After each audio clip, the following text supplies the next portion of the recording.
Margaret Collins had not eaten a proper meal in 3 days when she pushed open the glass door of the Belmont Grand Hotel and stepped into the marble lobby for the very first time. Her stomach was tight with hunger, her shoes were scuffed at the toes, and the hem of her gray coat had begun to fray in a way that no amount of careful stitching could hide anymore. She was 62 years old, and she had exactly $47 left in her bank account. The job listing had said receptionist. It had said no experience necessary. It had said immediate start. And so Margaret had come. Because when you have $47 and a landlord who has already slipped 2 warning notices under your door, you do not wait for the perfect opportunity. You take what is in front of you and you hold on with everything you have. The lobby of the Belmont Grand was everything Margaret was not at that moment. It was polished and bright and full of the kind of quiet confidence that only comes from money. The floors were white marble streaked with gray veins that caught the light and scattered it in soft patterns across the walls. The front desk was a long curve of dark walnut, anchored at each end by brass lamps that glowed with warm, honeyed light. Behind the desk, a young woman with perfectly straight hair and a name tag that read Lucy was speaking into a telephone with the kind of pleasant, practiced voice that suggested she had been doing this for years.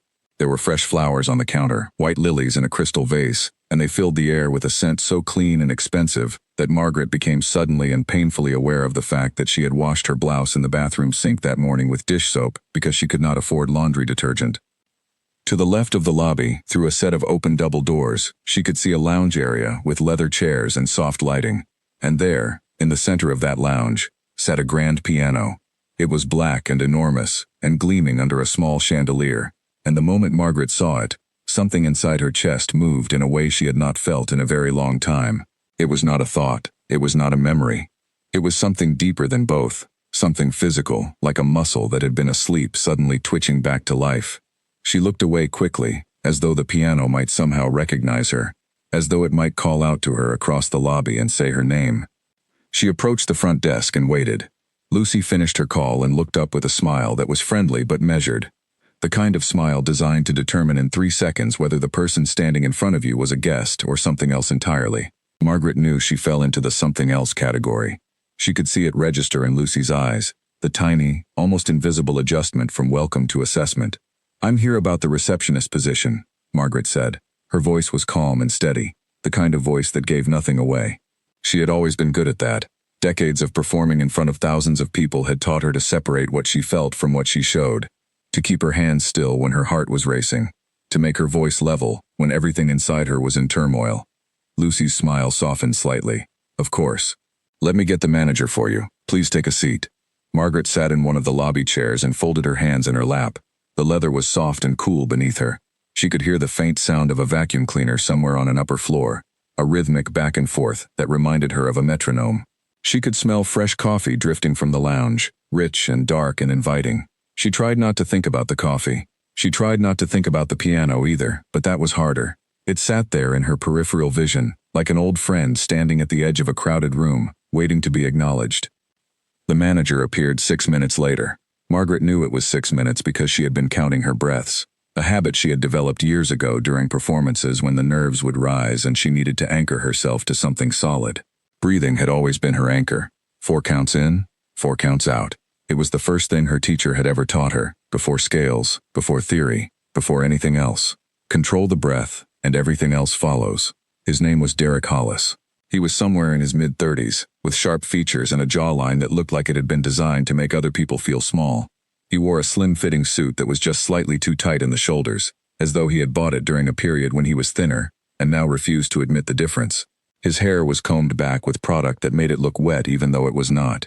His shoes were polished to a mirror shine, the kind of shine that spoke less of pride and more of insecurity, as though scuffed shoes might reveal something about him that he did not want the world to see. He walked with the kind of stride that said he was important, or at least that he believed he was, which in Margaret's experience was a far more dangerous thing. He looked at Margaret the way a person might look at a piece of furniture that had been delivered to the wrong address. "You're here for the front desk position," he said. It was not a question. It was a statement wrapped in disbelief, and the disbelief was not subtle. "I am," Margaret said. Derek looked at her coat. He looked at her shoes. He looked at her hands, which were thin and veined and resting very still in her lap. She could see the calculation happening behind his eyes, the rapid sorting of a person into a category: old, poor, desperate. She had seen it before, many times, in many different rooms, and she had learned long ago that the best response was no response at all. Let people sort you however they want. It costs nothing, and it reveals everything about them and nothing about you. Have you worked in hospitality before? He asked. No, Margaret said, but I'm a quick learner. I'm reliable, and I'll work hard. Derek exhaled through his nose. It was the kind of exhale that was almost a laugh, but not quite. A sound that communicated amusement without the commitment of actual humor. We get a very particular kind of guest here, Mrs. Collins. Margaret Collins. Mrs. Collins, our guests expect a certain standard, a certain presentation, if you understand what I mean. Margaret understood exactly what he meant. She had understood it the moment he looked at her coat. He meant that she was too old, too worn, too visibly struggling to be the face of a hotel that sold an image of effortless luxury. He meant that her scuffed shoes and frayed coat and soap-washed blouse told a story that did not match the story the Belmont Grand wanted to tell. But she also understood that the listing had said no experience necessary, and she understood that her landlord's third notice would not be a notice at all, but a lock change, and she understood that pride was a luxury she could not currently afford. I understand, she said.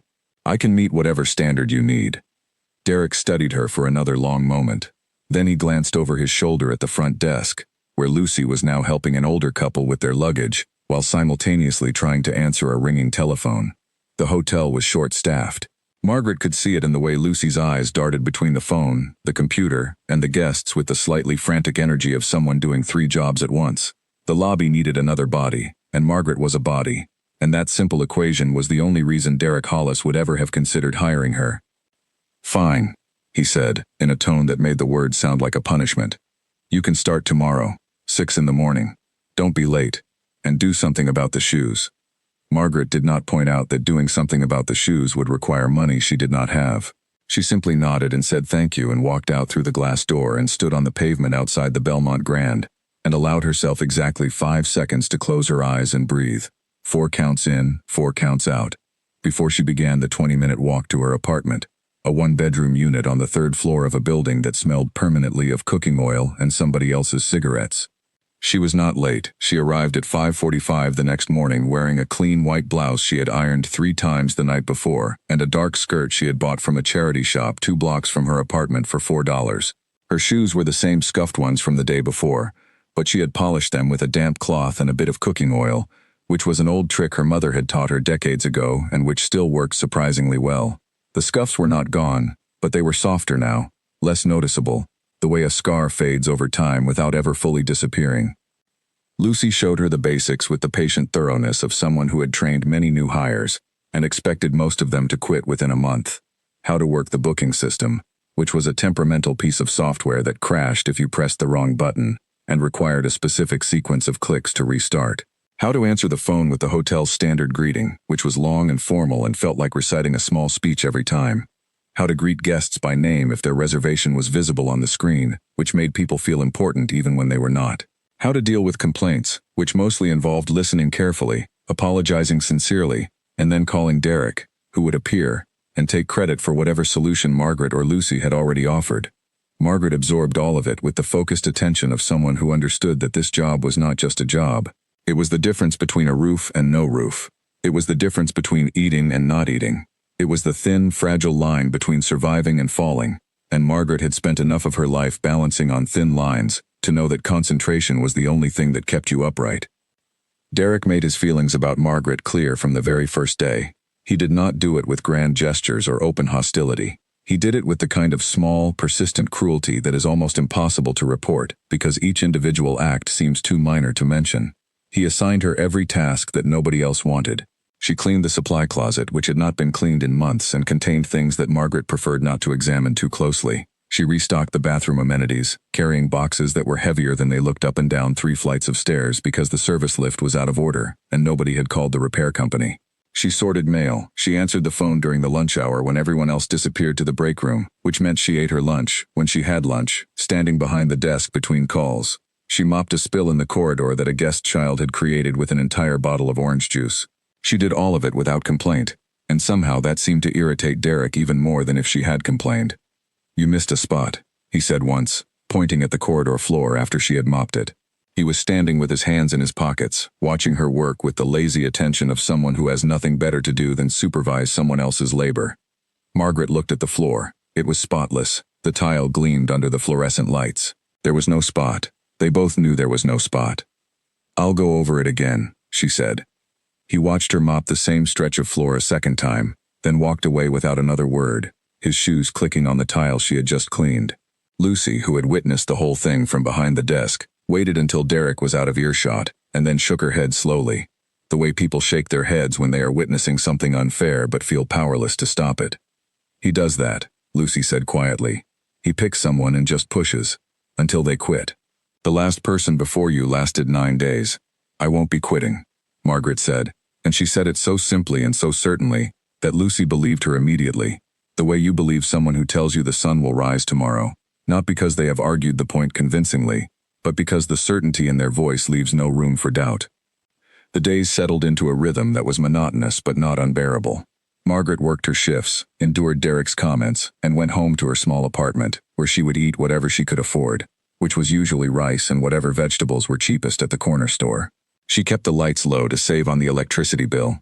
She read books she had borrowed from the library, thick novels and poetry collections that she arranged on her nightstand in a neat stack. And every night, before she went to sleep, she sat on the edge of her bed and moved her fingers in the air, pressing invisible keys in a sequence only she could hear. It was a habit she had never been able to break, no matter how many years had passed. Her fingers remembered what her life had become too complicated to hold. They remembered Chopin and Debussy and Rachmaninoff.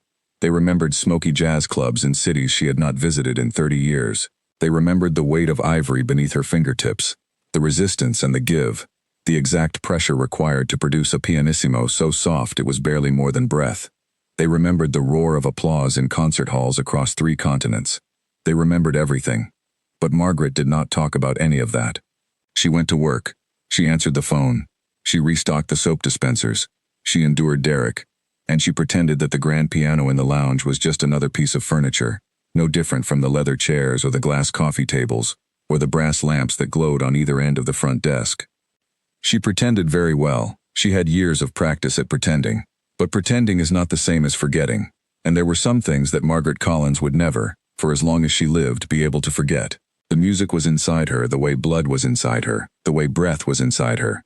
It was not something she did, it was something she was, and no amount of cleaning supply closets and mopping corridors and answering phones could change that fundamental fact. Every evening, as she walked home in the dark with her scuffed shoes clicking on the pavement, she could feel it stirring, not the memory of music, but the music itself. Alive and restless, pressing against the inside of her ribs like a bird pressing against the bars of a cage. She walked faster on those nights. She breathed deeper, 4 counts in, 4 counts out, and she told herself, the way she had been telling herself for 11 years, that the cage was necessary, that the bird had to stay inside, that letting it out would mean facing everything she had locked away. She told herself that every night, and every night the bird pressed harder. 2 weeks had passed since Margaret's first day at the Belmont Grand, and she had begun to find her place in the quiet, careful way she did everything. She arrived early every morning, often before even the kitchen staff had started preparing breakfast. She liked those first minutes alone in the lobby, when the marble floors still held the coolness of the night, and the only sound was the hum of the air conditioning system cycling through its early cycle. There was a peacefulness to the empty hotel that reminded her of something she could not quite name. The stillness of a concert hall before the audience arrives, perhaps. That sacred, expectant silence that holds the promise of what is about to come. She would stand behind the front desk and run her eyes over the reservation list for the day, memorizing names and room numbers and any special notes Lucy had left in the system. A couple from Boston celebrating an anniversary, put extra chocolates in their room. A businessman from London who had requested a ground floor room because of his knee. A family with 2 children who needed a cot delivered before 3 o'clock. Margaret memorized all of it, and by the time the first guests appeared, she could greet them with such easy familiarity that more than one assumed she had been working at the hotel for years. "You've been here a while, haven't you?" a woman in a silk scarf asked one morning, after Margaret had wished her a happy birthday without being reminded. "Not as long as you'd think," Margaret said and smiled. This ability did not go unnoticed by Lucy, who was both impressed and slightly unnerved by how quickly Margaret had adapted. Lucy had been at the Belmont Grand for 4 years, and considered herself the backbone of the front desk operation. A belief that was entirely accurate and yet somehow never acknowledged by management. She and Margaret had developed a comfortable working relationship built on small kindnesses, Lucy bringing Margaret coffee without being asked, Margaret covering the desk so Lucy could take her break on time, the kind of alliance that forms between two people who recognize that they are both undervalued in the same building. "You have a way with people," Lucy told Margaret one morning during a quiet stretch.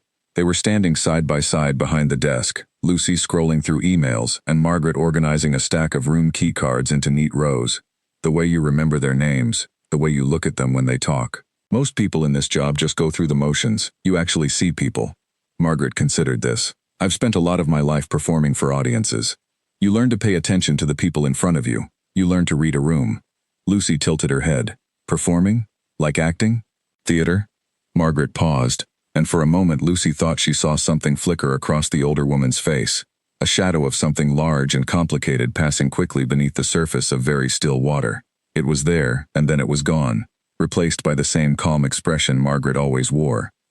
"Something like that," Margaret said, and then the phone rang, and the conversation ended the way conversations between busy people always end, interrupted and unfinished, left hanging in the air like a note held too long.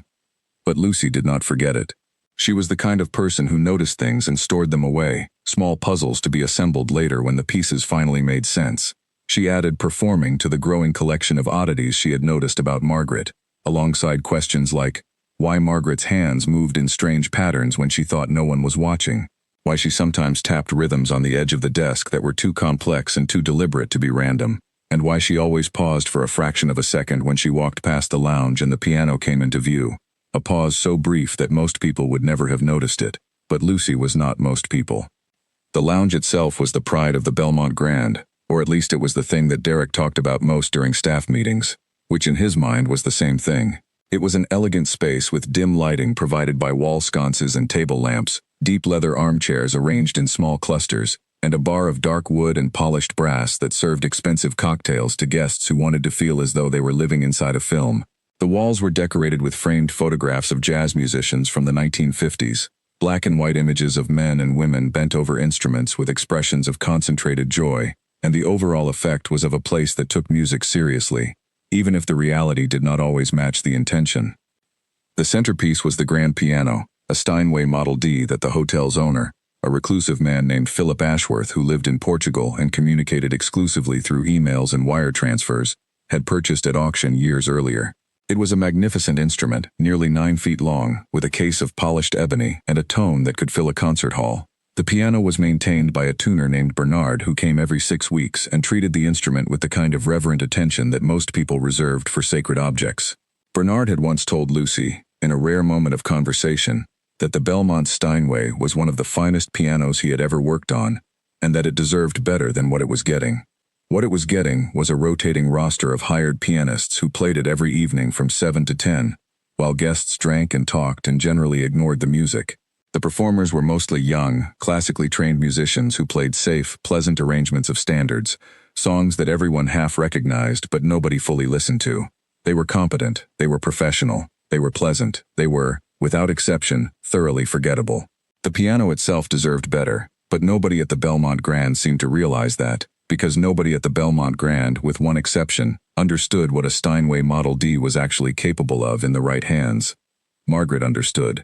She understood every time she walked past the lounge and caught a few bars of whatever the evening's performer was playing. She understood the way a former surgeon might feel watching someone use a precision instrument carelessly, a deep, physical awareness of potential being wasted, of beauty being reduced to decoration. The pianists who played the Belmont Steinway treated it like a piece of furniture that happened to make sounds. They pressed its keys the way a person might press elevator buttons, functionally, without feeling, without any awareness of the extraordinary mechanism responding to their touch. Margaret knew what that piano could do. She knew the depth of sound it could produce, the warmth in its lower register that could make a room feel like a hearth, the crystalline clarity of its upper notes that could make a person hold their breath. She knew that a Steinway Model D was not a piece of furniture. It was a living thing, and it was being slowly suffocated by mediocrity. But she said nothing. She filed papers and answered phones and restocked soap dispensers and said nothing, because saying something would mean explaining how she knew, and explaining how she knew would mean opening a door she had spent 11 years keeping firmly, desperately shut. Derek, meanwhile, had settled into a pattern of behavior toward Margaret that was consistent in its pettiness and precise in its cruelty. He never said anything that could be formally reported. He never raised his voice. He never used words that would cross a line clear enough to warrant action. He simply made her invisible. He walked past her at the desk as though she were a part of the wall. He addressed instructions to Lucy and expected them to be passed along, as though Margaret were not standing 3 feet away and perfectly capable of hearing him. When Margaret completed a task well, he said nothing. When she made even the smallest error, a misplaced file, a phone call transferred to the wrong extension, he appeared immediately, as though he had been circling overhead like a bird watching for movement in the grass below. "The printer is out of paper in the back office," he announced one afternoon, standing beside Margaret at the front desk but looking at Lucy. "I'll get it," Margaret said. "I was speaking to Lucy," Derek said, still not looking at Margaret. His voice was flat and polite and carried just enough emphasis to make the dismissal unmistakable. Lucy, who was in the middle of checking in a family of 4 and simultaneously fielding a question about the hotel's breakfast hours, shot Derek a look of pure frustration. "Margaret can handle it, Derek. I'm with guests." Derek's jaw tightened. A small muscle flexed at the corner of his mouth. He turned and walked away without responding, which was his way of conceding a point, while making it clear that he had not actually conceded anything. It was a technique he had perfected, the tactical retreat disguised as indifference. Margaret got the paper. She loaded it into the printer. She returned to the desk. She did not mention the exchange. She never mentioned the exchanges. She absorbed them the way the earth absorbs rain, silently, completely, without apparent effect. But rain, over time, changes the shape of the land, and the small cruelties Derek inflicted were changing something inside Margaret too, not breaking it but hardening it, compressing it into something denser and stronger, the way pressure turns carbon into diamond. That night, after her shift, Margaret did something she had not done since her first day at the hotel. She lingered. The evening's pianist, a young man named Oliver who played with more enthusiasm than skill and who had a habit of speeding up during the faster passages as though he were trying to get them over with, had finished his set 20 minutes early because the lounge was nearly empty. He had packed up quickly, covered the keyboard, and left through the service entrance with his jacket slung over one shoulder. Margaret stood in the doorway of the lounge and looked at the piano. The room was empty. The bar was closed. The overhead lights had been dimmed to their lowest setting, casting everything in a warm, amber glow that softened the edges of the furniture and made the space feel like a room in a dream. She could hear the distant sound of the night porter's footsteps somewhere in the corridor behind her, slow and regular, a solitary rhythm in the sleeping hotel. She walked to the piano. She did not sit down. She simply stood beside it and rested her right hand on the edge of the keyboard cover, not touching the keys, just the smooth, lacquered wood. The surface was cool under her fingers. She could feel the faintest vibration in the wood, as though the instrument were breathing, as though it knew she was there. She closed her eyes. It had been 11 years since she had played in public, 11 years since the last concert, 11 years since she had walked off the stage at the Royal Festival Hall in London with tears streaming down her face and a standing ovation thundering behind her, knowing that it was the last time, knowing that she was leaving the only life she had ever wanted because the person she loved more than music was dying and needed her at home. Her husband George had been diagnosed with early-onset Alzheimer's disease at the age of 58. Margaret had been at the peak of her career. She had recorded 9 albums across 3 labels. She had performed solo recitals in concert halls in Paris, Vienna, New York, Tokyo, and Sydney. She had played concertos with orchestras whose names appeared on programs printed on thick, cream-colored paper. She had won awards whose names she could no longer remember, because they had stopped mattering the moment the doctor had sat them both down in a small beige office that smelled of hand sanitizer and explained what was coming. Margaret had canceled her upcoming tour. She had withdrawn from 2 recording contracts. She had called her agent, a man named Peter who had represented her for 23 years and who had wept on the phone when she told him, and she had said, "I'm done, Peter. I need to go home." And she had gone home, and she had devoted herself entirely to caring for the man who had sat in the front row of her very first recital when she was 19 years old and had told her afterwards, with tears in his own eyes, that she played like she was having a conversation with God. George had died 3 years ago. The disease had taken his mind first, slowly and then all at once, the way a tide erodes a shoreline, and then it had taken everything else. Margaret had nursed him through all of it, every stage, every terrible decline, every morning when he looked at her with no recognition in his eyes and asked who she was, and every evening when he suddenly remembered and said her name with such tenderness that it broke her heart all over again. She had been there for all of it, until the end, and when it was over, she had found herself alone in a house she could no longer afford, with savings that had been consumed by years of medical care, and home nursing, and equipment, and medications. and a name that the world of music had largely forgotten. Margaret Collins, once described by a critic as one of the finest pianists of her generation, now standing in an empty hotel lounge at 10:30 at night with $47 in her bank account and a name tag pinned to her blouse. She opened her eyes. She lifted her hand from the piano.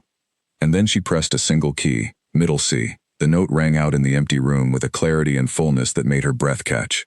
The piano was beautifully maintained. Bernard the tuner, whoever he was, knew his craft. The note hung in the air like a question asked in a cathedral, resonant and searching. Margaret pressed another key, then another. Not a melody, just individual notes, spaced apart, like stepping stones across a river she had not crossed in over a decade. Each note vibrated through her fingertips, and up through her wrists, and into her arms, and from there into her chest, where it settled against her heart like a hand reaching through time to touch her. She did not hear the footsteps behind her. That's beautiful.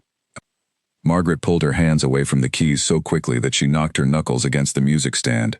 She turned to find Sophia Brennan standing in the doorway of the lounge, wearing her bartender's apron, and holding a tray of clean glasses that caught the low light, and scattered it across the walls. Sophia was 26, with dark curly hair that she kept pulled back during shifts, and wide brown eyes that noticed everything, and forgot nothing. She had worked at the Belmont Grand for just under a year, long enough to understand the hierarchy, and short enough to still be bothered by it. She was the kind of person who remembered everyone's birthday and asked how your weekend was, and actually listened to the answer, who noticed when someone was having a bad day and left a cup of tea on their workstation without being asked. She was an excellent bartender and a slightly dangerous person to have around if you were trying to keep a secret, because she paid attention to people the way Margaret paid attention to music, with the deep, instinctive awareness of someone for whom understanding others was not a skill but a calling. "I'm sorry," Margaret said quickly. I was just looking at it. I shouldn't have touched it. I know staff aren't supposed to use the instruments." Sophia set the tray down on the bar counter and walked closer, her footsteps soft on the carpet. "Don't apologize. I've heard every pianist this hotel has hired play that thing, and none of them ever made it sound like that. I only played a few notes." "I know," Sophia said. "That's what I mean. A few notes." And I stopped walking. "A few notes, and every glass on this tray started vibrating. You didn't play them the way those other pianists play. You played them like the piano owed you something and you were coming to collect." Margaret looked at her. She did not know what to say to that, because it was so precisely accurate that it felt like being seen through walls she had spent years building. They stood in the dimly lit room, and Margaret could feel the conversation tipping toward territory she had spent 11 years carefully avoiding. She could see the curiosity in Sophia's eyes, bright and genuine, and entirely without malice. And she knew that if she stayed in this room for another 60 seconds, she would either have to lie or tell the truth, and she was very tired of lying. "I used to play," Margaret said carefully. "A long time ago." "How long ago?" "Another lifetime." Sophia studied her for a moment, reading her face the way she read the faces of customers who said they were fine when they clearly were not. Then she nodded slowly, as though she understood that some doors are closed for reasons that deserve respect, and that prying them open, even with good intentions, can cause damage. She picked up her tray again and started toward the service corridor. At the door she paused and turned back. "For what it's worth," Sophia said, "this piano could use someone who actually knows what they're doing. The guys they hire to play it, no offense to them, but it's like watching someone use a racing car to drive to the grocery store. The machine is capable of something extraordinary, and they're just going through the motions." Margaret almost laughed. Almost. The comparison was so apt, so precisely the metaphor she herself would have chosen, that it caught her off guard. Instead, she pressed her lips together and nodded once, and Sophia disappeared into the corridor, and Margaret was alone again with the piano and the silence and the weight of everything she had walked away from. She did not play again that night. She covered the keyboard with its cloth, smoothing it carefully the way you might tuck a blanket around a sleeping child. She turned off the small lamp on the bar and walked out through the service entrance into the cool night air. The street was quiet. A taxi passed without stopping. The wind carried the sound of distant traffic and the faint smell of rain. Margaret pulled her coat tighter around herself and began the 20-minute walk to her apartment, her fingers moving silently at her sides, pressing keys that only she could feel. Chopin, the Nocturne in E-flat major. Her fingers played it in the air beside her thighs as she walked. Every note perfect, every phrase shaped exactly as she would have shaped it on a real keyboard. The muscle memory so deep and so complete that her hands could play the piece without any input from her conscious mind. Something had shifted, though. She could feel it in her chest. in the space just behind her ribs where the music used to live. One of those notes she had played, middle C or the one after it, had found a crack in the wall she had built and pushed through, and now there was a draft coming through that crack, and the draft carried with it the memory of who she had been, and the memory was not gentle. It was urgent. It was hungry. It had been waiting for 11 years, and it was running out of patience. Margaret walked faster. The night was cold. Her fingers kept moving. 2 more weeks passed after that night in the lounge, and Margaret Collins went about her work at the Belmont Grand as though nothing had changed. She arrived early. She greeted guests. She endured Derek. She went home. But something had changed, and the people closest to her could sense it even if they could not name it. Sophia noticed that Margaret lingered near the lounge more often at the end of her shifts, not going in, just pausing at the threshold the way a person might pause at the edge of a cliff, looking down at something beautiful and terrifying. Lucy noticed that Margaret seemed distracted during quiet moments, her eyes going to some middle distance, her fingers tapping soundlessly against the edge of the desk in patterns that Lucy now recognized were not random at all but structured, deliberate, complex. And Derek noticed nothing, because Derek never noticed anything about Margaret unless it was something he could use against her. It was a Thursday evening in mid-October when everything came apart, or came together, depending on which side of the story you were standing on. The hotel had a special event scheduled for that night. Philip Ashworth, the reclusive owner, had arranged a private reception in the lounge for a group of investors he was courting for a new property development. It was the kind of event that made Derek vibrate with anxious energy, because it was the one night of the year when his actual boss, or at least his boss's representatives, would be in the building and paying attention. Everything had to be flawless. The bar had to be stocked with top-shelf spirits. The lounge had to be immaculate, every surface polished, every cushion plumped, every glass sparkling. And the piano had to be played by someone who could provide elegant, sophisticated background music for 3 hours, without a single wrong note. The pianist booked for the evening was a man named Charles Whitmore, a classically trained musician in his 40s who had been the hotel's most reliable performer for the past 2 years. Charles was good. Not extraordinary, not memorable, but good in the way that mattered for events like this. Consistent, professional, and capable of reading a room. He had confirmed his availability 3 days earlier. He had confirmed again that morning. Everything was in order. At 4:30 in the afternoon, 3.5 hours before the reception was due to begin, Charles called the hotel and told Lucy that he had been taken to hospital with a suspected kidney stone and would not be performing that evening. Lucy stared at the phone for a full 5 seconds after hanging up, the kind of stare that people fall into when they have just received news that is both unexpected and catastrophic, and their brain is still trying to process the gap between what they expected and what has actually happened. Then she went to find Derek. Derek's reaction was immediate and intense, though he kept his voice low because there were guests in the lobby. He pulled Lucy into the back office and shut the door, and the door shutting had the sound of a seal closing on a submarine. "What do you mean he's not coming? Call him back. Tell him to take something and get here." "Derek, he's in hospital. He can barely speak." "Then call one of the others. Call Nathan. Call that girl, the one with the red hair. Nathan is on a cruise ship in the Caribbean until December. He told you that 2 months ago. Helen moved to Edinburgh in July. We've been through this multiple times. The roster is thin. That's why we've been relying on Charles." Derek pressed both hands flat against the desk and stared at the surface, as though it might offer a solution if he stared long enough. The reception was in 3 hours. 40 guests, including Philip Ashworth's personal assistant, a meticulous woman named Claire Ashton who missed nothing and reported everything. A lounge with an empty piano would be noticed. It would be discussed. It would be, in Derek's mind, the kind of failure that could cost him his position, his reputation, his carefully constructed image of competence.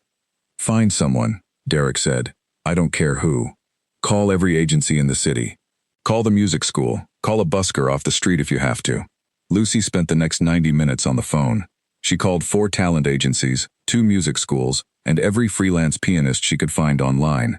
Nobody was available on 3 hours' notice for a Thursday evening. The agencies offered alternatives: a DJ, a string quartet that could come the following week, a harpist who was free but whose harp was in storage and would take 2 hours to retrieve, and a saxophonist who was pretty sure he could also play piano, but admitted under gentle questioning from Lucy that he had only ever played with one hand and mostly just chords. By 6 o'clock, Lucy was out of options. She sat at the front desk with her phone in her hand and a look of grim resignation on her face. Margaret, who had been quietly listening to the increasingly desperate phone calls all afternoon while pretending to sort guest comment cards, was standing at the far end of the desk with her hands resting very still on the counter. Sophia appeared from the lounge, where she had been setting up the bar for the reception, arranging bottles and polishing glasses with the focused energy of someone who wanted everything to be perfect. She had overheard the calls. She had seen Lucy's face. And she had been thinking about a night 2 weeks ago when she had walked into the lounge and heard a few notes from the Steinway that had stopped her in her tracks. She looked at Lucy, she looked at Margaret, and then she said the words that would change the course of the evening and the shape of several lives. Margaret can play. The words landed in the lobby with the weight of a stone dropped into perfectly still water. Lucy looked up from her phone. Margaret's hands went still on the counter. The air in the room seemed to tighten. "What?" Lucy said. "Margaret can play the piano. I heard her a few weeks ago. She was in the lounge after hours. She only played a few notes, but trust me, she knows what she's doing. I've never heard anyone make that piano sound the way she did." Lucy turned to Margaret with wide, hopeful eyes. "Is that true? Can you play?" Margaret's mouth opened and then closed. She looked at Sophia, who met her gaze with a small, firm nod, the kind of nod that says, "I believe in you, and please trust me, and this is the right thing to do," all without a single word. She looked at Lucy, who was staring at her with the desperate hope of someone who has been treading water for hours and has just spotted land on the horizon. "I can play," Margaret said quietly. "I haven't performed in a long time, but yes, I can play." "How well?" Lucy asked. Margaret considered the question. "How do you answer that? How do you explain, standing behind a hotel reception desk in a blouse and a name tag, that you once played Rachmaninoff's Third Piano Concerto with the London Philharmonic and received a 12-minute standing ovation? How do you say, 'I have performed on stages in some of the most famous concert halls in the world,' without sounding like a person who has completely lost touch with reality? How do you compress decades of devotion and mastery and international acclaim into a sentence that will not sound absurd coming from a woman who has spent the last month restocking soap dispensers?" "Well enough," Margaret said. It was at this exact moment that Derek emerged from the back office, where he had been pacing in tight circles and making phone calls that had yielded nothing but apologies and answering machines. He caught the tail end of the conversation and stopped in his tracks, his hand still on the office door handle. "Well enough for what?" he asked. "Margaret can play the piano," Lucy said quickly, a note of hope breaking through the tension in her voice. "She's offered to fill in for Charles tonight." Derek looked at Margaret. He looked at her the way he always looked at her, as though she were a stain on the otherwise pristine surface of his hotel, something that should have been cleaned away long ago. And then he laughed. It was not a pleasant laugh. It was not even a real laugh. It was the kind of laugh that is designed as a weapon, short and sharp and aimed directly at the person it is meant to diminish. "Her?" he said, the word loaded with everything he had ever thought about Margaret and never quite said out loud. "You want the receptionist to play the Steinway at a private investor reception? You want this woman, who has been here for a month sorting mail and mopping floors, to sit down at a concert grand and entertain Philip Ashworth's people?" "She says she can play," Sophia said, stepping forward from behind the bar. There was an edge in her voice that had not been there before, a sharpness that surprised even her. Derek turned to Sophia with the expression of a teacher addressing a student who has said something very foolish. "And I can say I'm an astronaut. That doesn't make it true." He looked back at Margaret, and something settled into his face, an expression that was not quite cruelty and not quite triumph, but something in between. A smugness that came from a deep and unshakable belief that he understood the world and the people in it, and that his judgments were always, always correct. "Listen," he said, addressing the room but looking at Margaret, "I'll tell you what. If she sits down at that piano tonight and doesn't embarrass this hotel in front of 40 investors, I'll resign. I'll hand in my notice tomorrow morning. Write it up, sign it, hand it to the owner myself. That's how confident I am that this is a terrible, ridiculous idea." He said it loudly. He said it clearly. He said it with a grin on his face that invited everyone within earshot to appreciate the humor of the situation. 2 housekeeping staff members passing through the lobby heard every word. A bellhop carrying luggage toward the lift slowed his pace to listen. Lucy did not smile. Sophia did not smile. The housekeeper nearest the desk exchanged a glance with her colleague, and they both looked away quickly, the way people look away from car accidents. Margaret stood very still behind the desk. Her hands were at her sides. Her face was composed, betraying nothing, revealing nothing. 11 years of silence. 11 years of invisible fingers on invisible keys. 11 years of pretending that the music was gone. that the concert halls and the recordings and the standing ovations belonged to someone else, some other Margaret Collins who had existed in a different lifetime. And now a man who had spent weeks belittling her, dismissing her, making her feel small and worthless, was standing in front of her and laughing at the idea that she might be able to play the piano. "Fine," Margaret said. Derek blinked. The grin flickered. "Fine what?" "I'll play tonight. I'll play for the reception. And if I embarrass the hotel, I'll resign instead." He stared at her for a moment, and for the first time in all the weeks Margaret had worked at the Belmont Grand, something that was not smugness crossed Derek's face. It was there for less than a second, a flicker of something that might have been uncertainty, might have been doubt, might have been the faintest whisper of a question he did not want to ask. Then the grin returned, wider than before, and the moment was gone. "Your choice," Derek said. He turned on his polished heel and walked toward the back office, his stride as confident as ever, his posture as rigid as ever. But as he passed through the office doorway, his hand found the doorframe and held it, just for a moment, the way a person holds something steady when the ground beneath them has shifted by a fraction of an inch. Sophia let out a breath she had apparently been holding for some time. Lucy pressed both palms flat against the desk and stared at the reservation screen without seeing it. Margaret reached down and straightened the stack of comment cards that had been perfectly straight the entire time. "Are you sure about this?" Lucy asked, her voice barely above a whisper. "No," Margaret said, and then she smiled, and the smile was the first genuine, unguarded, fully alive smile Lucy had seen on her face since the day she had walked through the glass door of the Belmont Grand in her scuffed shoes and her fraying coat. "But I'm going to do it anyway." The next 90 minutes were the longest of Margaret's recent memory, and she had lived through some very long minutes indeed. She had sat beside George's hospital bed through minutes that felt like hours, and hours that felt like years. She had stood backstage at concert halls listening to the murmur of 2,000 people on the other side of a curtain, and felt each second stretch and warp under the weight of anticipation. But this was different. This was a different kind of waiting, because this time she was not preparing for something she had done 1,000 times before. She was preparing to do something she had not done in over a decade, something she had told herself she would never do again, and the distance between 11 years ago and right now felt both impossibly vast and terrifyingly small. She finished her shift at the desk, then went to the staff changing room, a small, windowless space with lockers and a mirror and a faint smell of lavender from someone's deodorant. She looked at herself in the mirror.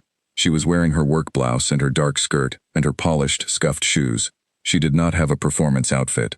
She did not have anything that even remotely resembled a performance outfit. The last time she had played in public, she had worn a black gown that had cost more than 3 months of her current rent. A dress that George had helped her choose because he had better taste in fashion than she did, and because he loved the way she looked in black. Sophia found her in the changing room, standing in front of the mirror with the kind of focused intensity that suggested she was having an entire conversation with her own reflection. "You okay?" Sophia asked gently. "I don't have anything to wear." Sophia looked at her, then looked at the mirror, then back at Margaret. A small, determined smile appeared on her face. "Come with me." 20 minutes later, Margaret was wearing a simple black dress that Sophia had retrieved from the boot of her car. Sophia kept it there for occasions when she needed to look presentable after work, spontaneous dinners with friends, unexpected dates. It was slightly too young for Margaret in its cut, and slightly too long in the sleeves, but when Margaret stood straight and folded the cuffs back once, something shifted. The dress stopped being a borrowed garment and became something else, something that looked almost deliberate, almost elegant, almost as though Margaret had planned it all along. "It works," Sophia said, standing back to assess her handiwork with the critical eye of someone who understood that confidence is partly costume. "You look like someone who's about to do something important." "I feel like someone who's about to be sick," Margaret said. "Same thing, probably." At 6:55, with the reception due to begin in 5 minutes, Margaret Collins walked into the lounge of the Belmont Grand Hotel. The space had been transformed since the afternoon. The bar glowed with soft golden light from candles Sophia had placed along the counter. The leather chairs had been arranged in small clusters around low tables. Fresh flowers sat on every surface, white roses and greenery that filled the air with a clean, living scent. The Steinway had been polished by the housekeeping staff until it shone like dark water under moonlight. Its lid was propped open, and the keyboard was exposed, 88 keys of ivory and ebony stretching in a gentle curve, waiting. There were already a few guests in the room, early arrivals holding champagne flutes and talking in the low, measured tones of people who were very comfortable with money and expected their surroundings to reflect that comfort. Derek was standing near the entrance in his best suit, greeting arrivals with a smile that looked as though it had been manufactured rather than felt, When he saw Margaret enter the lounge in the black dress, his smile faltered for exactly half a second. His eyes moved from her face to the dress to her hands and back to her face, and in that half second, something passed across his expression that was almost, but not quite, surprise. Then the smile returned, wider than before, loaded with the anticipation of a man who was certain he was about to be proven right. Margaret walked through the room without looking at anyone. She did not look at Derek. She did not look at the guests. She did not look at Sophia, who was standing behind the bar with her hands clasped together so tightly that her knuckles had turned white. Margaret looked only at the piano. The Steinway sat under the chandelier, gleaming and patient, and as she approached it, she could feel the rest of the room falling away. The voices and the clinking glasses and the soft music coming from the speakers, all receding into a distant hum, until all that remained was Margaret and the piano and the space between them. She reached it. She stood beside the bench. She placed her right hand on the edge of the keyboard, just as she had done that night 2 weeks ago, and the lacquered wood was cool under her fingers, just as it had been then. She could feel her heart beating in her throat. She could feel the blood pulsing in her wrists, could feel every nerve in her hands awakening, remembering, preparing. 4 counts in, 4 counts out. She sat down. The bench was the right height. The pedals were firm and responsive under her feet, the sustain pedal giving just the right amount of resistance when she tested it. She adjusted her position by a fraction of an inch, a movement so small that nobody watching could have detected it, but which her body had been trained to perform 10,000 times before in concert halls across the world, finding the exact center of the keyboard by instinct, by memory, by the geometry of her own body in relation to the instrument. Her spine straightened, her shoulders dropped, her wrists leveled, and in that moment, the transformation was complete. She was no longer a receptionist in a borrowed dress. She was Margaret Collins, concert pianist. She placed her fingers on the keys. The ivory was smooth and cool. She could feel the weight of each key beneath her fingertips, the gentle resistance, the promise of sound waiting to be released. She could feel the piano breathing beneath her hands, alive and ready, the way a horse shifts its weight when it feels a rider settle into the saddle. She closed her eyes. And then Margaret Collins began to play. The first notes were from Chopin. Nocturne in E-flat major, Opus 9, number 2. She had chosen it deliberately, because it was gentle, because it began softly, because it was the kind of piece that could ease into a room without demanding attention, like a guest arriving quietly at a party, and standing near the wall until someone noticed them. But even gentle, even soft, even whispered, the sound that came from the Steinway under Margaret's hands was different from anything that piano had ever produced in the Belmont Grand's lounge. The difference was not volume. It was not technique, though her technique was beyond question. The difference was depth. When Margaret played a note, it was not simply a sound. It was a communication. It carried weight and meaning and intention. Each phrase she shaped with her fingers was a sentence in a language older than words, and the people in the room understood that language even if they had never heard it spoken before, because it spoke not to their minds but to their hearts. The effect was immediate. The first few guests who noticed the music fell silent, their conversations trailing off mid-sentence as their attention was drawn to the piano. Then, the people they had been talking to fell silent, because they noticed the silence and turned to find its source. Then more fell silent, and more, like dominoes made of sound. One conversation after another simply stopped, replaced by something that none of them had expected to encounter at a hotel reception on a Thursday evening. Margaret played the Chopin with her eyes closed, and every note was exact, and every phrase was shaped with the kind of musical intelligence that cannot be taught, only discovered through years of devotion, and then refined through more years of practice, until the gap between intention and execution disappears entirely, and what remains is pure communication between one human soul and every other soul in the room. The nocturne lasted 4.5 minutes. When the last note faded into the silence that followed it, there was a pause. Not the polite pause of people waiting for the next thing. The thick, breathless silence of people who have just experienced something they did not know they needed, something that had reached into them and touched a place they had forgotten existed. Then someone started clapping. It was a woman near the bar, a tall woman in a gray blazer who had been mid-sentence when the music began, and had not finished her sentence and did not appear to care. She clapped, and the man beside her joined in, and then the entire room was applauding. Not the scattered, obligatory applause of a cocktail reception, but genuine, astonished, grateful applause, the kind that comes from people who have been moved despite themselves. Margaret opened her eyes. She looked out at the room, and for a moment, just a moment, She was not a 62-year-old receptionist in a borrowed dress with $47 in her bank account. She was Margaret Collins, the real Margaret Collins, the one who had filled concert halls, the one who had made strangers weep with nothing but her hands and 88 keys, the one who had walked away from all of it because love demanded a sacrifice, and she had made that sacrifice without hesitation, and she would make it again tomorrow and every day after that, because George had been worth every note she had never played, every ovation she had never received, every moment of silence she had endured. She did not pause for long. She transitioned into a jazz standard, reharmonized and reimagined in a way that turned a familiar melody into something entirely new, something that swung and breathed and made people want to close their eyes and let the music carry them. Then she played a piece by Debussy, Clair de Lune, and the room became so quiet that you could hear the ice settling in the glasses on the bar. Then a gentle, luminous arrangement of a popular song that made two women near the window reach for each other's hands without looking at each other, as though the music had created a bridge between them that their bodies crossed without permission from their minds.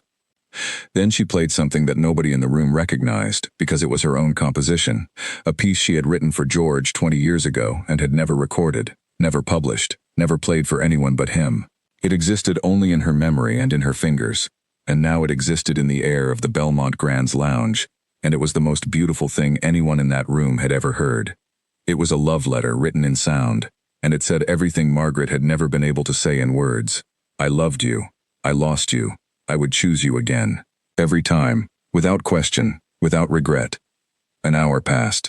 Then 2. Margaret played without sheet music, without a set list, without a break. She played from memory, from instinct, from a place so deep inside herself that she could not have described it if she had tried. The room filled to capacity. Guests who had not been invited to the reception drifted in from the lobby, drawn by a sound they could not ignore. Staff members found excuses to linger near the lounge doors. Housekeepers with folded towels, the bellhop pretending to adjust a luggage cart, the night porter standing motionless in the corridor with his hands at his sides and his eyes closed. Sophia, behind the bar, had stopped serving drinks entirely. Nobody had asked for one, and Derek Hollis stood at the back of the room with his arms folded and his face completely blank. The grin was gone. The smugness was gone. The careful crafted superiority that he wore like armor had been stripped away, layer by layer, with every note Margaret played, until what remained was just a man in a too-tight suit standing alone in a crowded room, and realizing, slowly and painfully and completely, that he had made a very serious miscalculation. Not just about Margaret, about himself. About the stories he told himself regarding who mattered and who did not. About the small, mean certainties he had built his confidence on. All of it was crumbling, and there was nothing he could do to stop it. Because the evidence was sitting at a piano 10 meters away from him, and the evidence was undeniable. At 9:45, Margaret played her final piece. It was the second movement of Beethoven's Pathetique Sonata, and she played it with such tenderness, and such sorrow, and such overwhelming beauty, that Sophia, standing behind the bar with tears running openly down her face, had to grip the counter with both hands to keep herself steady. Lucy, who had abandoned the front desk 20 minutes ago and was standing in the lounge doorway with her hand pressed to her mouth, was crying too. Claire Ashton, Philip Ashworth's personal assistant, was recording the performance on her phone with one hand and wiping her eyes with the other. The last note rang out and dissolved into the air like smoke, and the room was silent for 3 heartbeats, and then the room erupted. Every person in the lounge stood. The applause was not applause. It was a force of nature. People were clapping and shouting and crying and turning to each other with expressions of disbelief and joy and gratitude. A man in an expensive suit, who had entered the reception with the bored expression of someone who had attended too many similar events, was on his feet with tears on his cheeks, clapping so hard that his palms had turned red. Margaret sat at the piano with her hands in her lap and her eyes bright with tears she would not let fall. Not here, not now. The tears were for later, for the walk home, for the quiet of her apartment where George's photograph still sat on the nightstand, and where she would sit on the edge of the bed and finally let herself feel the full weight of what had just happened. She had not performed in 11 years, 11 years of silence, 11 years of invisible keys, and now the music was back, and it was exactly where she had left it, as though it had been sitting in that space behind her ribs the entire time, patient and faithful, waiting for her to come home. She stood. She gave a small, almost imperceptible bow, the same bow she had given at the Royal Festival Hall the last time, the same bow she had given at Carnegie Hall, at the Musikverein in Vienna, at the Suntory Hall in Tokyo. The applause continued. She walked away from the piano, and people reached out to touch her arm, to take her hand, to tell her that they had never heard anything like it, that she had changed their evening, that they would remember this night for the rest of their lives. Sophia intercepted her at the edge of the bar. Her face was wet and her eyes were enormous and her hands were shaking. "Who are you?" Sophia whispered, gripping Margaret's arm. "I told you," Margaret said softly. "I used to play." That wasn't someone who used to play. That was someone who was born to play. That was someone who the piano was waiting for. Margaret looked at Sophia, and for the first time since she had walked into the Belmont Grand, the wall came down completely. Not gradually, not in stages, but all at once, like a dam giving way. And behind it was everything, the concert halls and the awards and the tours and the recordings and the interviews and the magazine covers and George, always George, George in the front row, George backstage with flowers, George at home waiting for her after every tour with dinner on the table and pride in his eyes, and then the diagnosis, and the long slow goodbye, and the silence that followed, and the 62-year-old woman with $47 in her bank account who had walked into this hotel a month ago and asked for a job sorting mail. "I was born to play," Margaret said. "But I was also born to love. And love cost me everything I had, and I would pay that price again without thinking about it for even 1 second." Sophia stared at her. Then, without a word, she pulled out her phone and typed Margaret's full name into a search engine. 3 minutes later, Sophia was sitting on a bar stool with her phone in her hand and her jaw hanging open, scrolling through page after page of results. Margaret Collins, concert pianist. Margaret Collins, Grammy nomination. Margaret Collins, solo recital at Carnegie Hall, 2,000 seats, sold out in 40 minutes. Margaret Collins, BBC documentary subject. Margaret Collins, retirement announcement. Margaret Collins, described by a major critic as one of the finest pianists of her generation, possessed of a technical mastery matched only by the depth of her emotional communication. "Oh my God," Sophia said. She looked up from her phone toward the spot where Derek had been standing all evening. He was gone. He had slipped out through the service entrance at some point during the final piece, silently, without a word to anyone. Lucy, who had been standing in the doorway, had watched him go.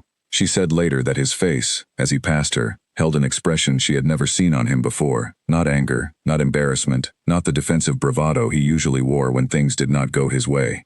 It was the specific, quiet, devastating look of a person who has just discovered that the thing they were most certain about in the entire world was completely, irreversibly, humiliatingly wrong. By the next morning, the video that Claire Ashton had recorded had been sent to Philip Ashworth in Portugal. By 10 o'clock, Ashworth had watched it 17 times and had spent an hour reading everything he could find about Margaret Collins online. By noon, Claire had shared the video on social media with a brief caption, and within hours it had been viewed 12,000 times. By evening, a music website had picked it up, recognized Margaret's name, and published an article with the context that transformed a viral video into a viral story. By the following morning, the video had been viewed over 2 million times, and the Belmont Grand's telephone had not stopped ringing since 7 in the morning. Lucy answered call after call. Journalists, television producers, music critics. People wanting to book rooms just to be in the same building where the video had been recorded. A booking agent who wanted to know if Margaret was represented. A woman who said she had been at Margaret's last concert at the Royal Festival Hall 11 years ago and had cried then and was crying again now. Margaret, who had arrived for her shift at 5:45 as usual, stood behind the desk in her white blouse and watched the chaos unfold around her with an expression of quiet bewilderment. At 10:30, the phone rang with a call that was different from the others. It was Philip Ashworth himself, calling from his villa in the Algarve. He spoke to Lucy first, briefly, and then asked to be transferred to Margaret. The conversation lasted 12 minutes. Margaret said very little. She listened, she nodded, though Ashworth could not see her nod.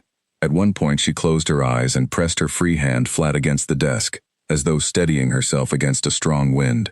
She said thank you 3 times and, I'll think about it once, and then hung up the phone and stood very still behind the desk. What did he say? Lucy asked. He offered me a permanent position as the hotel's resident pianist, 3 times my current salary.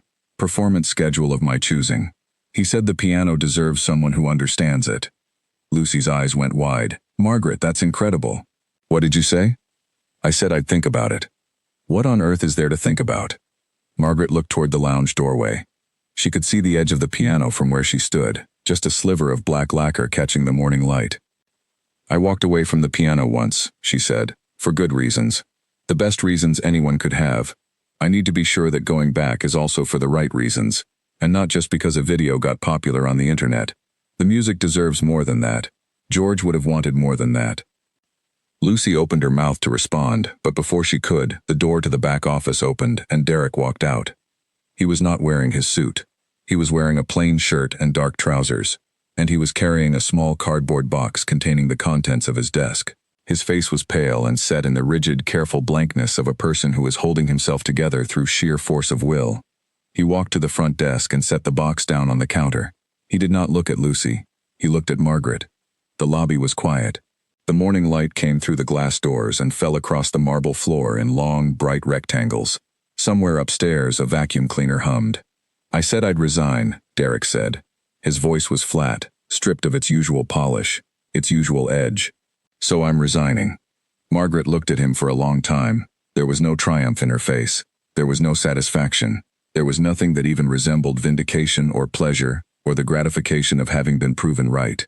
There was only the quiet, steady gaze of a woman who had loved deeply and lost deeply, and survived both, and who understood, better than most people ever will, that pride is a fragile thing, and that cruelty usually grows from fear, and that everyone, even the people who hurt us, deserves the dignity of being allowed to walk away with whatever is left of themselves intact.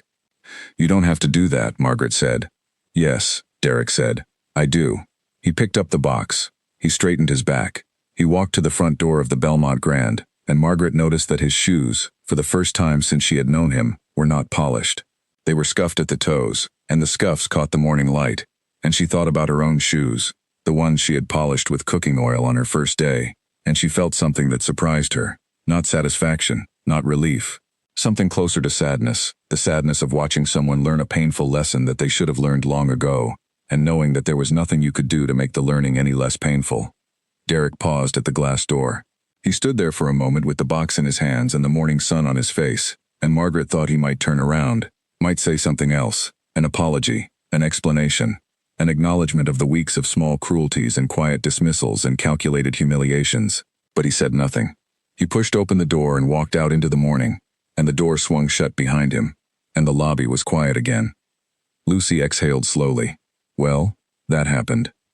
Sophia appeared from the corridor with a tray of coffee cups and a look that made it clear she had been listening from around the corner. "Did he just walk out?" Sophia asked. "He did," Lucy said. Sophia set the tray down and looked at Margaret. "How do you feel?" Margaret considered the question with the same seriousness and care she brought to everything. She looked at the front desk where she had spent weeks answering phones and sorting mail and enduring the small indignities of being invisible. She looked at the lounge doorway where the piano waited. She thought about George, who had always told her that the music was not something she did but something she was, and that walking away from it was like holding her breath and hoping to survive on whatever air was already in her lungs. He had been right, the way he was right about most things. She had been holding her breath for 11 years, and last night, sitting at the Steinway in a borrowed dress, she had finally exhaled. "I feel," Margaret said slowly, choosing each word the way she chose each note, with precision and intention, like I should call Mr. Ashworth back. She picked up the phone. She dialed the number, and when he answered, she said 2 words that changed the shape of the rest of her life. "I accept." That evening, Margaret Collins walked into the lounge of the Belmont Grand, not as a receptionist, not as a fill-in, not as a last resort, but as the hotel's resident pianist. She wore the same black dress Sophia had lent her, because she had not yet had time to buy anything else, and because the dress had become something more than a dress now. It had become part of the story. It was the dress she had been wearing when the music came back, and she was not about to abandon it just because it was borrowed. The lounge was full. Every seat was taken.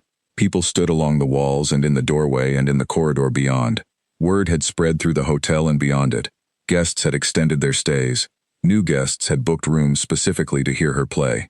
A journalist from a national newspaper sat in the corner with a notebook balanced on her knee.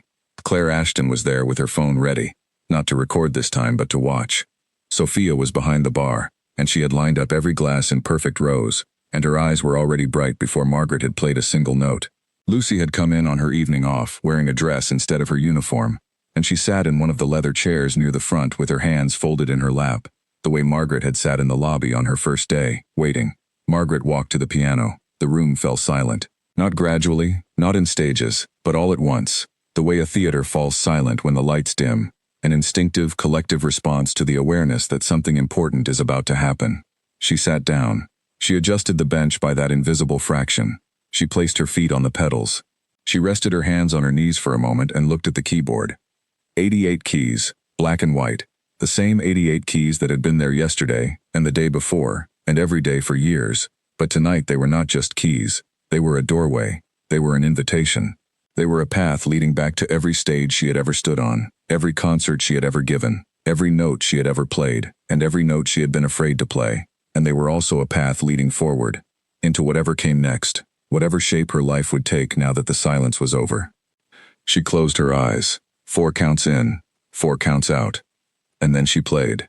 The music filled the room the way water fills a vessel, completely, inevitably, finding every corner and every gap and every empty space. She played Chopin and Debussy and Gershwin and Thelonious Monk, shifting between classical and jazz with the effortless fluency of someone who had spent a lifetime refusing to be confined by categories. She played Beethoven and Ravel. She played her own compositions, the ones she had written for George, the ones that had existed only in her memory for over a decade, and now they existed in the air, and in the ears, and in the hearts of every person in that room. She played with authority, not the authority of volume or force, but the authority of mastery. The quiet, unshakable confidence that comes from decades of devotion, and sacrifice and love. Every note was intentional. Every phrase was shaped. Every silence between the notes was as deliberate and as meaningful as the notes themselves. She played like a woman who had lost everything and found it again. She played like someone who understood that music is not performance. Music is truth. Music is the thing that remains when everything else has been stripped away. She played for 3 hours. She did not take a break. She did not consult a set list. She did not look at the audience. She played with her eyes closed, and the music poured out of her in an unbroken stream, as though a dam had been opened and everything that had been held back for 11 years was finally flowing free. When she played the last note of the evening, a gentle, luminous chord that hung in the air like the last light of a sunset, the room did not immediately react. There was a pause, a breath, a moment of collective stillness, the kind of silence that is not empty but full of everything the music had given them, and everything it had asked them to feel. And then they stood, every person in the room. The applause was not just loud, it was reverent. People did not shout or whistle, they stood and they clapped, and some of them wept, and their faces held the expression of people who have just witnessed something rare and precious, something they know they will carry with them for the rest of their lives. Margaret sat at the piano with her hands in her lap and her eyes closed and a small, private smile on her face that was not for the audience. It was for George. It was for the man who had sat in the front row of her first recital 30 years ago and told her she played like she was having a conversation with God. She was having that conversation again, right now, in this room, with this piano, in this borrowed dress, and she believed with every cell of her body that he could hear her. Wherever he was, whatever existed beyond the place where memory dissolves into mystery, he could hear her. She was sure of it. She was as sure of it as she was sure of her own name. Sophia came to the piano after the room began to thin out. The last guests were reluctantly finishing their drinks, lingering as long as they could, as though leaving the lounge meant leaving the spell. Sophia sat on the bench beside Margaret and said nothing for a long time. They sat together in the quiet, listening to the silence, which was the good kind of silence, the kind that comes after something beautiful, the silence that follows a conversation you never want to end. "You know what I kept thinking while you were playing?" Sophia said finally. "What?" "That he would have been so proud of you, George. He would have been so incredibly proud." Margaret's smile wavered, and for the first time in a very long time, she let the tears come. Not many, just a few. Just enough to honor the weight of what she was feeling without drowning in it. "He would have told me I was holding the tempo too tightly in the second Chopin piece," Margaret said, and her voice was steady even through the tears. "He always said I rushed the lyrical sections when I was nervous. He would have leaned over after the performance and whispered it in my ear, and I would have pretended to be annoyed, and he would have kissed my cheek, and we would have argued about it in the car on the way home." Sophia laughed softly. "Were you nervous tonight?" "More than I have ever been in my entire life." "It didn't show, not even for a second." "It never does," Margaret said. "That's the trick. That's the whole trick. You take everything you're feeling, all the fear and the doubt and the grief and the hope, and you put it into the music. You give it to the piano, and the piano transforms it into something beautiful. That's what music does. It takes the things we cannot say and says them anyway. They sat together on the bench as the lounge emptied completely, and the night settled over the Belmont Grand like a blanket being drawn gently over a sleeping house. The chandelier cast small diamonds of light across the piano's lid. The bar was dark and quiet. The flowers on the tables released their scent into the still air. Margaret rested her hand on the keys one more time, not pressing, just resting, feeling the cool weight of the ivory beneath her fingertips. She thought about the morning she had walked into this hotel, hungry and afraid, and wearing a coat with a fraying hem. She thought about Derek pointing at a spotless floor and telling her she had missed a spot. She thought about Lucy's kindness and Sophia's faith and the sound of Middle C ringing in an empty room at 10:30 at night. She thought about George. She thought about the $47 that had been in her bank account on the day she arrived, and she thought about what those $47 had purchased. Not just a job, not just a meal, not just a roof over her head, but a path back to herself. A path back to the piano, a path back to the music that had been waiting for her, patient and faithful, in the space behind her ribs for 11 long, silent years. She had come to this hotel with nothing. She had been assigned the worst tasks by a man who saw nothing in her worth respecting. She had been laughed at. She had been dismissed. She had been told, in 100 small, careful, deliberate ways, that she was less than. And then she had sat down at a piano and reminded the world who she was. Not a receptionist, not a charity case, not an old woman in scuffed shoes who could be ignored and belittled and made invisible. Margaret Collins, concert pianist, mother of music, keeper of silence, a legend from the very beginning. She closed the keyboard cover gently, the way you might close a book you fully intend to open again tomorrow. She stood from the bench, and Sophia stood with her, and they walked together through the empty lounge toward the service entrance, their footsteps soft on the carpet, their shadows stretching long behind them in the amber light. At the door, Sophia paused. Same time tomorrow? Margaret looked back at the piano one last time. The Steinway sat under the chandelier in the golden glow, gleaming and patient, waiting for her to return.